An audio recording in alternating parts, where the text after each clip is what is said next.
அனைவருக்கும் வணக்கம். Commercial cinema தந்தையா, ஏற்கனவே தந்தை கேரக்டர்ஸ் தான் பண்ணுறேன். ஒரு 35 வருஷத்துக்கு முன்னாடி போகிறேன். ஒருத்தர் சுத்த தமிழ் ஆரம்பித்த உடனே போச்சுறான்னு ரொம்ப நேரம் ஆகும்னு நினச்சேன். அவர் அவ்வளோ குவிட் பண்ணிட்டார். இல்லை, ஒரு வேலை இருக்குது, ஒரு மீட்டிங் இருக்குது, அதனால் கொஞ்சம் சீக்கிரம் போகணுன்னு சொன்னேன். இல்லை, அப்போ வந்து நான் அசிஸ்டன்ட் டைரக்டரு. நல்ல ஃபேமஸான டைரக்டர்ஸினுடைய குரூப் அசிஸ்டன்ஸு அவங்கெல்லாம் பந்தாவாக தெரிஞ்சிட்டு இருந்த காலம். இந்த நம்ம டிரைவ் அண்ட் உட்லாண்ட்ஸுக்கு போனால் ஒரு சைடில் பாரதிராஜ் சார் யூனிட்டு, ஒரு சைடில் ஆர் சுந்தரராஜன் சார் யூனிட்டு, இந்த அனுமோகன், அவங்க இந்த ராஜேந்திர குமார், பயங்கர, அதாவது அவங்கெல்லாம் சக்ஸஸ்ஃபுல் டைரக்டர்ஸுடைய அசிஸ்டன்ஸு. ஆமாம், இப்படி தான் காலர் தூக்கி போட்டு நம்மளாம் அந்த பக்கம் போனாவே மதிக்கவே மாட்டாங்க. நம்ம ஏதோ சின்ன சின்ன படங்கள்லாம் பண்ணி அந்த படமே ரிலீஸ் ஆகாது, அந்த மாதிரி ஸ்டேஜ். அப்போது இவங்ககிட்டலாம் வந்து போய் சான்ஸ் கேளுங்கன்னு சொல்லுவாங்க. எனக்கு வெக்கமாக இருக்குப்பா, முடியாதுப்பா, அதெல்லாம் முடியாது. ஏன்னா நான் ஃபிலிம்ஸ் எக்ஸ்போர்ட் பண்ணிவிட்டு அப்படியே அசிஸ்டன்ட் டைரக்டர் மாதிரி ஒரு இதில் இருந்தேன். அப்போது ரங்கராஜ் சாரோடைய அசிஸ்டண்ட் வந்து, நான் நாகேஷ் சார்கிட்ட ஒரு படம் பண்ணும்போது அந்த எடிட்டிங் ரூமில் ரங்கராஜ் சார் பார்ப்பேன், ஆர் சுந்தரன் சார் பார்ப்பேன்.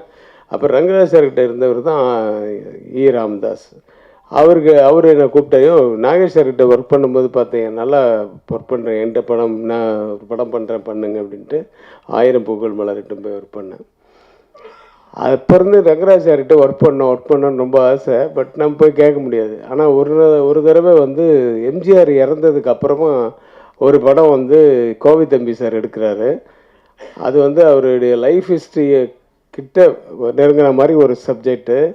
அப்போ அது இமீடியட்டாக ஆரம்பிக்கிறேன்னு சொன்னோன்னா டக்கு டக்குன்னு அசிஸ்டன்ஸ் எல்லாமே உடனே வேணும் அப்படின்னு சொல்லும்போது என்னை ராமதாஸ் சார் உள்ள தள்ளி விட்டார். நான் அவருடைய ரசிகனாக இருந்து நான் போய் அசிஸ்டன்ட் டைரக்டராக ஒர்க் பண்ணேன். நான் ஸ்ட்ரிக்டாக இருக்கிறதுன்னு சொல்கிறாங்க, அவரெல்லாம் பயங்கர ஸ்ட்ரிக்ட்டு ஸ்பாட்டில். ஐயோ, ஒரு அவ்வளோ சும்மா இதுவாக இருக்கும், மிலிட்ரி மாதிரி இருக்கும். இப்போ எப்படின்னு தெரில, ரமேஷ் கண்ணா கேட்ட இப்போ அப்படி தானா? ஆமாம், அது பட் அப்படி தான் இருக்கணும்னு வச்சுக்கோங்க, அப்போ தான் வேலை நடக்கும். அதெல்லாம் நான் கொஞ்சம் கற்றுக்கிட்டதே அவர்கிட்ட தான். அப்புறம் அவர் உதயகீதம் வந்து உயிரே உனக்காக, இதெல்லாம் வந்து பயங்கர ஹிட். அவர் நிறைய படங்களில் வந்து பெரிய ஹிட்டு, எல்லாம் இளையராஜா சாங்ஸு. அது உயிரே உனக்காகலாம் அந்த ஃப்ரேமிங்கு இதெல்லாம் அப்படியே சும்மா கண் கொள்ளா காட்சியாக இருக்கும். அந்த மாதிரி தான் இந்த சாங்கில் கூட நிறைய இப்போ காட்சிகள், நிறைய ஷார்ட்ஸ் வந்து ரொம்ப அற்புதமாக இருந்தது. சாங்ஸு நல்லா பண்ணியிருக்கீங்க மிஸ் சுந்தர் சார். இந்த வாழ்த்துறதுக்கு எனக்கு வயசு இல்லை. ரங்கராஜ் சாரை போய் நம்ம வாழ்த்த முடியுமா? நான் வந்து ஒரு ஸ்டூடெண்ட்டாக வந்தேன். ஒருத்தர் 8th ஸ்டாண்டர்ட் படிக்கும்போது வந்து பார்த்துட்ருக்காரு அப்படின்னு சொன்னாங்க. நான் கொஞ்சம் தள்ளி SSLC அப்போது அந்த நேரத்தில் இருந்து பார்த்துட்டு இருந்தேன். பட் நல்ல ஒரு அனுபவமாக இருந்தது. அவர் என்னை வந்து ஞாபகம் வச்சுட்டு மரியாதை இதுவாக என்னை கூப்பிட்டது வந்து ரொம்ப பெருமையாக இருக்குது. Thanks for calling me sir. எனக்கு வந்து என்ன சொல்கிறேன்னு தெரில. என்னோடய குருநாதரில் ஒருவர். அதுக்கப்புறம் இது அந்த படமும் அந்த பாதியிலே நின்றுடுச்சு. நான் அசிஸ்டன்ட் டைரக்டராக ஒர்க் பண்ணும்போது எந்த படமும் ஒன்று ரிலீஸ் ஆகாது, இல்லை ரிலீஸ் ஆச்சுன்னா ஓடாது, அப்படியே ஓடிச்சுன்னா 25 நாள் அப்படி தான் இருக்கும். அப்புறம் அந்த ராஜா தான் நீராம்தாஸ் சாரோட 2வது படம் தான் முதல் நான் வந்து வாங்கின ஷீல்டு. அந்த பக்கம் இளையராஜா, அந்த பக்கம் ராமராஜன் வந்து ராஜா தான் என் ஆஃபீஸில் போனால் முதல் ஷீல்டு இருக்கும். அதுக்கப்புறம் ஒரு 50 ஷீல்டு இருக்கும். அதெல்லாம் வந்து நம்ம பண்ணதுக்கு அப்புறம் புது வசந்தம், இது 2 தான் நான் அசிஸ்டன்ட் டைரக்டர் காலத்தில் வந்து ஓடின படங்களில் ஒர்க் பண்ணேன். ஆனால் 10 வருஷம் ஆச்சு அதுக்கு. அப்படி தான். அதுக்கப்புறம் எனக்கு புரியாத புதிர் வந்து அதுக்கப்புறமா நான் டைரக்டர் ஆனதுக்கப்புறம் நான் லக்கி டைரக்டர் ஆகிட்டேன். என் படத்தில் நடிக்கிறவங்க வந்து அவங்க பிஸி ஆகிடுவாங்க. ஸோ அப்படியே ஒரு பழைய நினைவுகள்லாம் ஓட்டி பார்த்தேன்.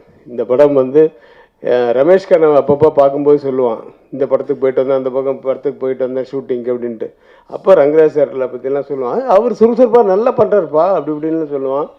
ஸோ நிறைய ஆர்டிஸ்ட்டு இந்த குரூப்பில் பாருங்கள். இது இல்லாமல் இதில் டெல்லி கணேஷ் சார், KR விஜய் அம்மா, இவங்கெல்லாம் இருக்காங்க, சச்சுமா, யாரை விடுறது, அனுமோகன் சார், ரமேஷ் கண்ணா இருக்கியா? சரி, லேடிஸ் மடிச்சிட்டாங்க. இதில் ஸ்ரீகாந்த் சார் ஹீரோ வந்து எனக்கு அப்படியே சும்மா சாமியாக இருக்குங்க சார். உங்களை பற்றி உட்கார உங்களை பற்றி அடிக்கடி இந்த வலைபேச்சு பார்ப்பேன் நான். உட்காருப்பா. வலைபேச்சில் அந்தரன் சார் வந்து அடிக்கடி சொல்லுவார், நான் வந்து ஸ்ரீகாந்த்கிட்ட ஒர்க் பண்ணும்போது அப்படின்னு சொல்லி உங்களை பற்றி அப்பப்போ நினைவுபடுத்து. ஆமாம், நிறைய பாராட்டுவார். Yeah, he still loves you.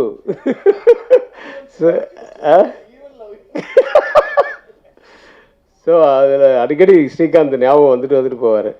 பட்டு நல்ல நடிகர், அவருக்கு நிறைய படங்கள் வரணும். இந்த படம் அது ஒரு பிள்ளையார் சுழியாக இருக்கட்டும், இதுக்கப்புறம் கண்டினியூஸாக அவர் பிஸியாக இருக்கணும்னு வேண்டிக்கிறேன்.